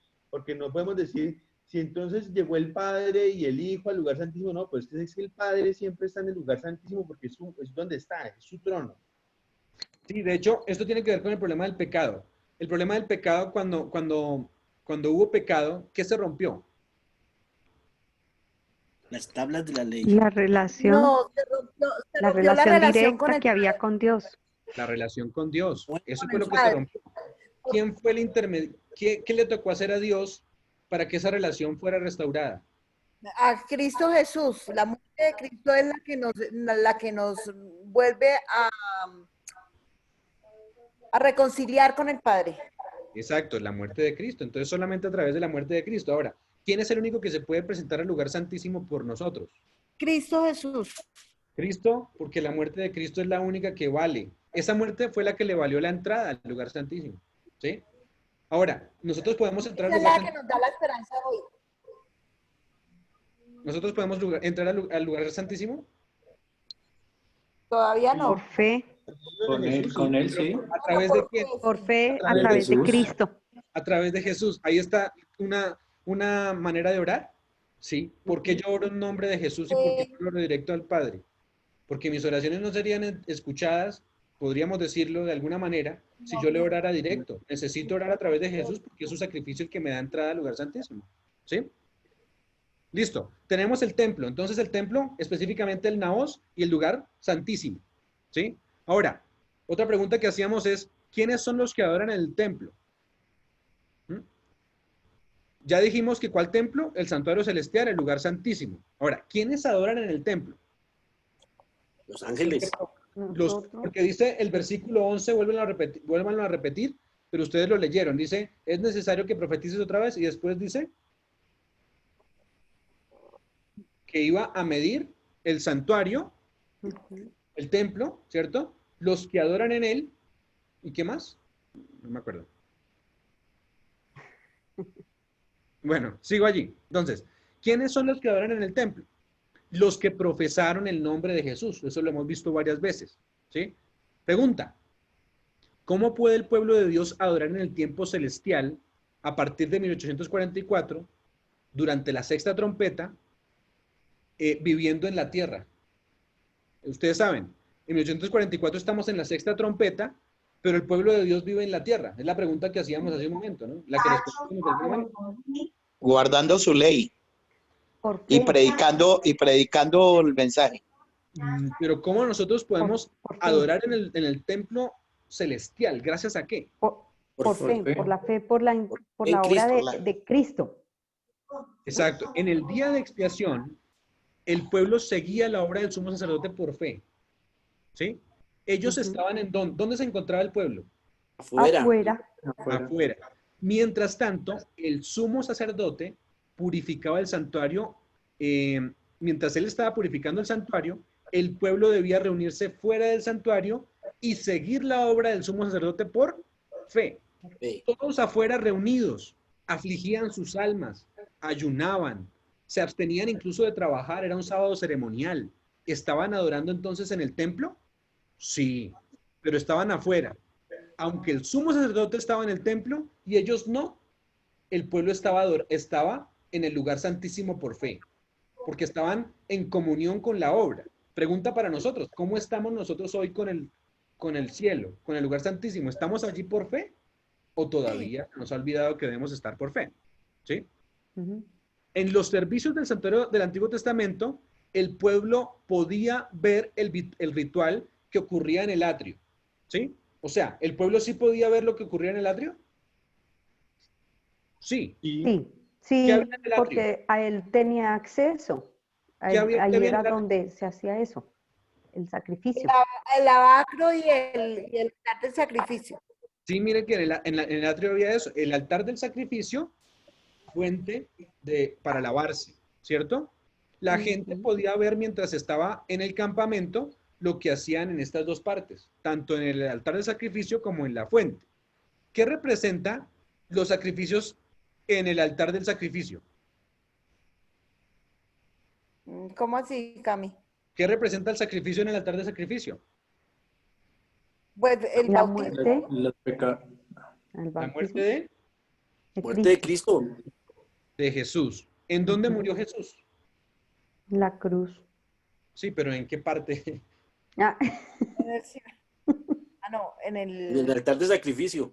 En la tierra, en el atrio. Jesús murió en la tierra. ¿La gente pudo ver su muerte? Sí, todos. Sí. Ahora, quiero decirles otra cosa. El lavacro representa también la resurrección de Jesús, así como su bautismo. Dense cuenta de una cosa interesantísima.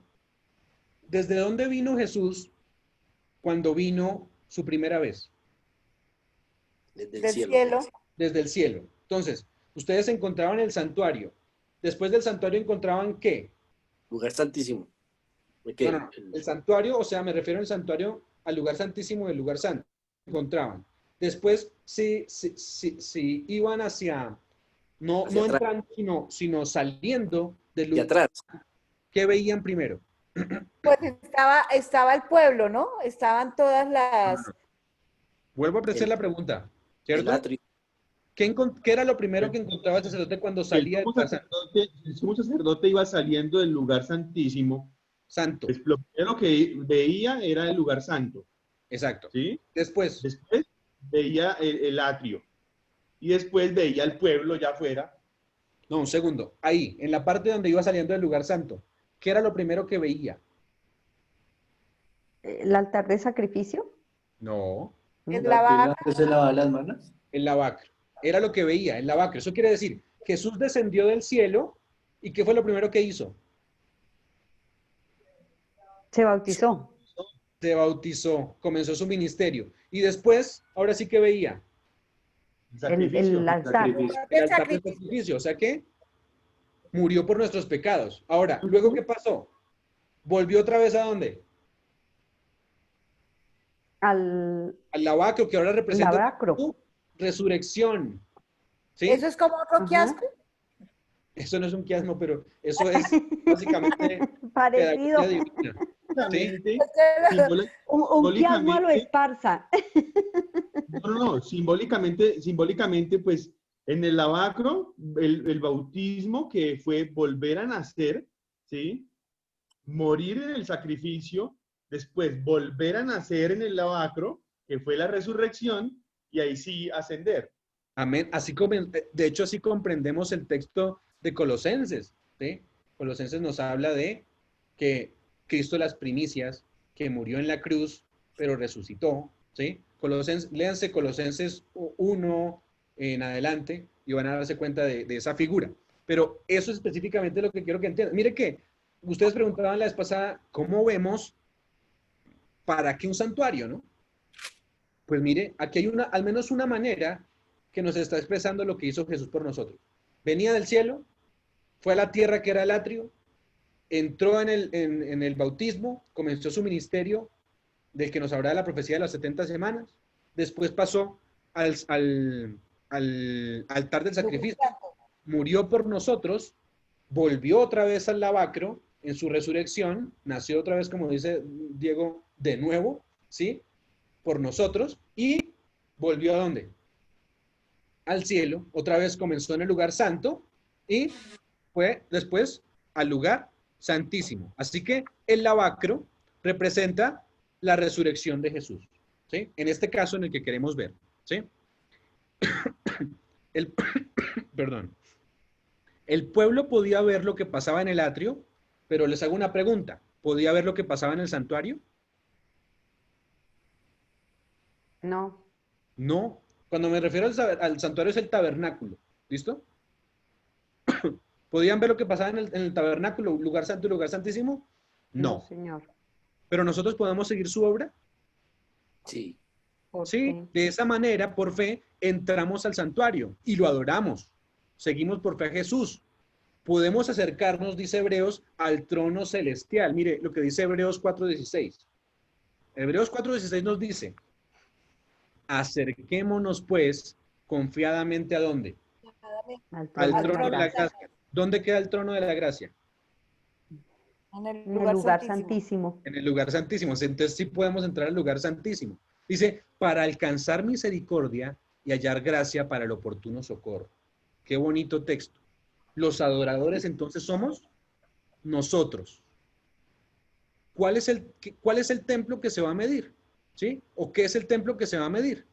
En el cielo, el templo de Dios es el santuario celestial. Pero quiero decirles que aquí en la tierra, el templo de Dios es su iglesia. Vamos a darnos cuenta de eso. ¿Sí?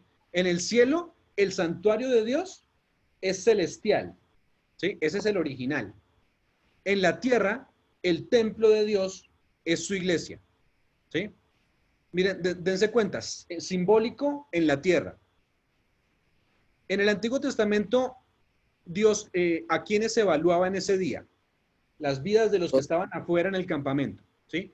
Eran destruidos si no había sintonía con el perdón de los pecados. Si una persona del pueblo tenía un error, un pecado, entonces era destruida. ¿Sí? El apóstol Pablo explicó una cosa interesante. ¿En dónde se iba a sentar el anticristo? ¿Alguno sabe? ¿En el trono de Dios? Segunda de Tesalonicenses 2:4.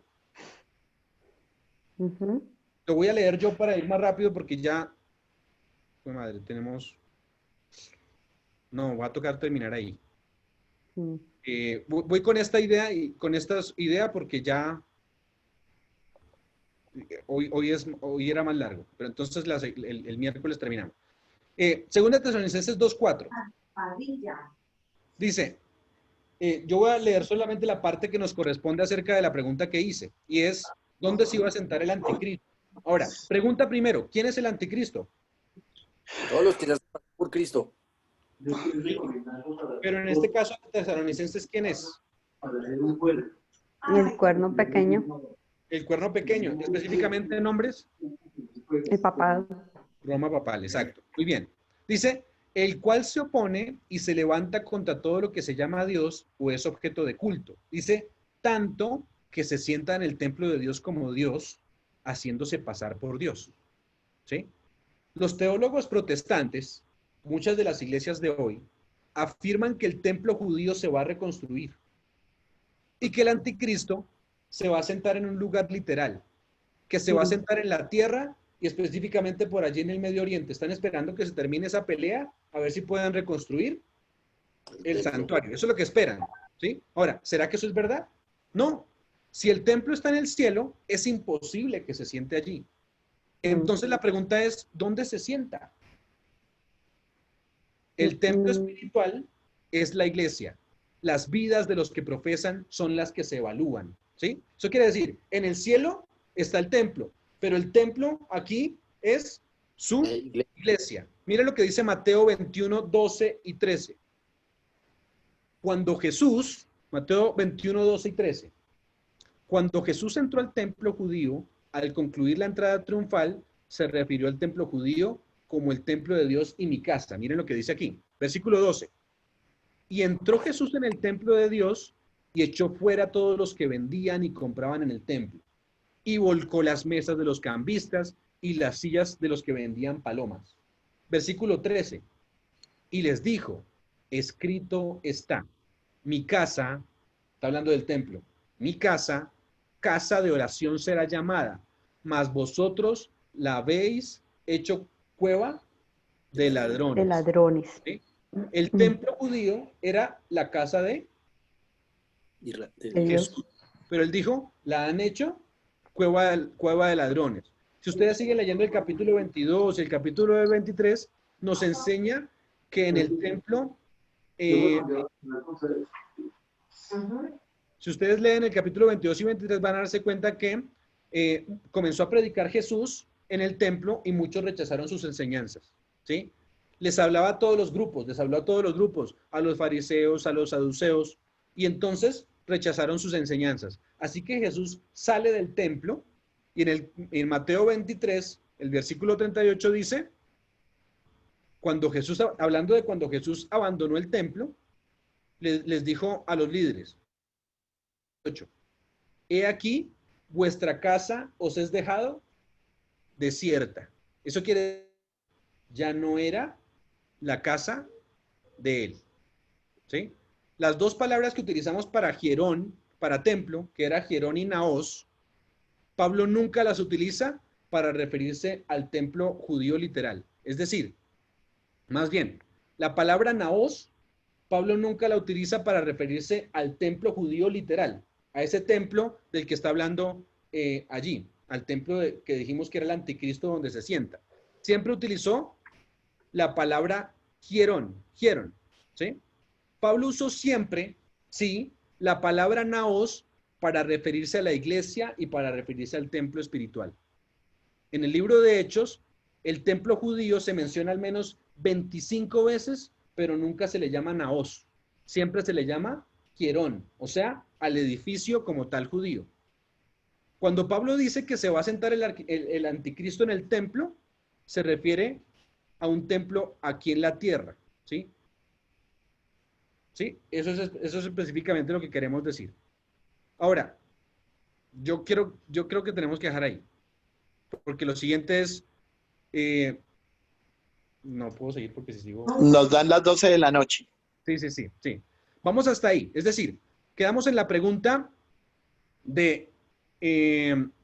¿cuál es el templo de Dios también? El templo de Dios también significa la iglesia. La iglesia, ¿sí? Y vamos a responderla la siguiente vez que nos veamos.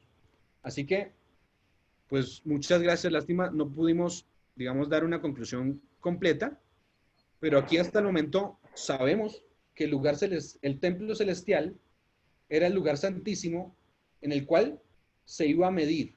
Y se iba a medir también a los adoradores, o sea, a nosotros. Hay que terminarlo la próxima vez para darnos cuenta que somos esa iglesia a la que Dios está midiendo. ¿Listo? Entonces, pues, muchas gracias por hoy. A usted, muy amable por enseñarnos. Gracias, Camilo. Gracias, Cami. Vamos a orar y vamos a pedirle a Dios que nos ayude a comprender, ¿sí? A comprender esto, a que lo analicemos. Hoy era tal vez un tema un poco más largo, no caí en cuenta tanto de eso. Oremos.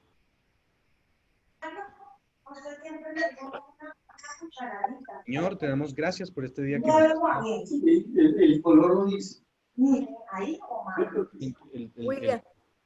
Eso, gracias. Micrófono, Cami, ciérrelos. Ya. Señor, te damos gracias por este día que nos has dado y tus bendiciones. Es necesario que profetices otra vez. Lo has puesto allí en tu palabra, Señor. El pueblo que es necesario que profetice otra vez somos nosotros. El mensaje que es necesario proclamar, Señor, el mensaje de los tres ángeles. Que nos dice, Señor, que la hora del juicio ya llegó. Que nos dice, Señor, que necesitamos aceptarte, que necesitamos ir al lugar santísimo por fe, Señor. Pero solamente a través de mirarte a ti, mirar a Jesús, vamos a poder ser salvos. Permite, Señor, que nuestras vidas estén acordes con lo que tú quieres. Entrando al lugar santísimo, necesitamos encontrarnos contigo, Señor. Necesitamos aceptarte como nuestro Salvador y como nuestro único intercesor, para que pronto, Señor, podamos estar en el cielo contigo y disfrutemos de lo que es estar allí, Señor. Perdona nuestros pecados y perdona las veces que hemos dejado de proclamar tu mensaje, Señor. Es bastante importante que lo proclamemos, pero necesitamos más de ti. No te apartes de nuestro lado, te pido una bendición especial por cada uno de los que asisten a esta tertulia, Señor. Permite que podamos siempre aprender. Guíanos, guárdanos y no te apartes de nuestro lado, porque lo pedimos en el nombre de Cristo Jesús. Amén. Amén. Amén. Amén. Amén. Muchas gracias. Gracias, Cami. Buenas noches. Gracias, Cami. Gracias, Camilito. Una observación, nada más. Sí, señor. Cuando quieras te presento que ya allá en el Colombo por las obras de arte hay restauradores. Entonces, cuando quieras me dices y te presento a algunos de los restauradores para que te arregles el cuadro que tienes allá atrás. Que le quites los rayones que tiene ahí. Está todo rayado. Ahí está Cami. Willy. Ahí está Willy. Sí. Él no puede Señora, Cami, una preguntita. Tú hablabas de una película que viste con algunas personas. ¿Esta es una película que está en un DVD o está en YouTube? No, en YouTube se llama Cuando todo comenzó. Ah, ok, gracias, Cami. ¿No la has visto, no? No, creo que no. Ah, entonces sí, es chévere, es chévere. Cuando todo comenzó y es... No se cansen tan rápido que de pronto viene una vigilia bien buena un día de estos y ahí sí toca guardar energías, amanecer en estos estudios.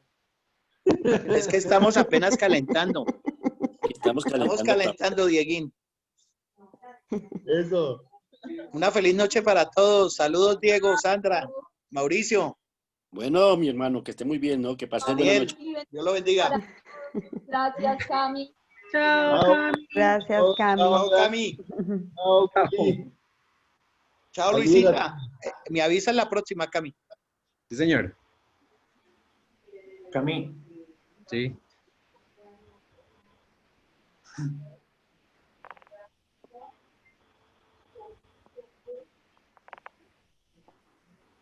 bueno, es que,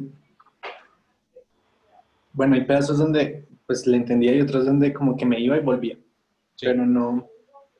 Ahora, me surge una duda. ¿Cómo nosotros comprendemos las bodas frente a lo que estamos, o sea, cómo yo correlaciono las bodas con lo que estamos viendo en este momento del santuario? Sí estaría bien hacerlo. Claro, las bodas son entrar al lugar santísimo. Eso son las bodas. O sea, es el casamiento, en este momento nos estamos casando con Jesús. Exacto, en este momento nos estamos casando con Jesús. ¿De qué manera? Pues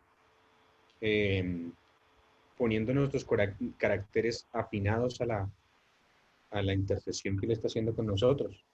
Tiene que estar en sintonía, como lo acabamos de decir, en sintonía con el sacerdote. ¿Sí? Entonces, para estar en sintonía es casarse. Y solamente Él va a venir cuando se haya casado con su pueblo. Bueno, de eso se me generan dos preguntas. Pero ya la hago. La primera pregunta es como, o lo que yo comprendo, no sé si esté bien, en lo que dice Apocalipsis 11:1 y es la parte de adorar o a los que adoran en Él. No sé si está bien decir si los que adoran en Él son todos aquellos que están actuando por fe en el lugar santísimo. Todos los que, exacto, eso es. Es lo que estábamos terminando de explicar. Solo que para explicarlo, pues ya no quedaba mucho, pero básicamente cuando queríamos decir que el templo de Dios en el cielo es el lugar, el santuario celestial, el lugar santísimo, en la tierra hay un templo de Dios espiritual, que es su iglesia, ¿sí? Entonces, se mide a las personas que están en la iglesia. Nuestras vidas se están midiendo específicamente en el cielo, ¿sí? Eso es lo que está pasando. Ok. Y se me olvidó, tengo que anotarla. Creo que ya. Sí, se me olvidó la otra pregunta.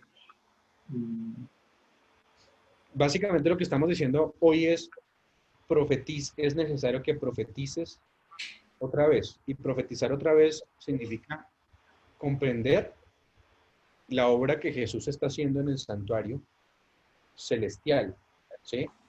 Eso es lo que significa profetizar otra vez, porque yo tengo que estar en sintonía con el mensaje de los tres ángeles.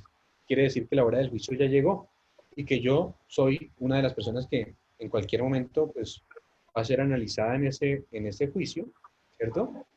Y por eso debo, digamos, no solo asimilar el libro, sino también predicarlo, ¿sí?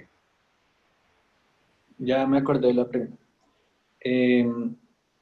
Creo que no me hice entender cuando hice la pregunta inicial, la que hice al público, Sí. que era cuando, o sea, yo comprendo que cuando estaba el humo era porque el sacerdote no podía ver a Dios, o sea, como que se formaba esa barrera para que él no muriera, ¿cierto? Sí. Sí. Ahí estamos de acuerdo. Ahora, la pregunta es más hacia cuando se da ese momento en el cielo. Pues, yo creo, o sea, Jesús lo puede ver, pero se consolida como, listo, yo ya terminé mi trabajo de intercesión, ya como que lo pongo en tus manos y voy por mi pueblo. ¿Sería ese acto? Lo pongo en tus manos y voy por mi pueblo. Sí, ya más bien es ya casi, es decir, una vez finalice eso, el sacerdote sale y se cambia las vestiduras. ¿Sí? Sí, sí. Eso es lo que va a pasar, pero este momento es que está ejerciendo como tal está ejerciendo como tal la intercesión, ¿sí? El humo, Cristo,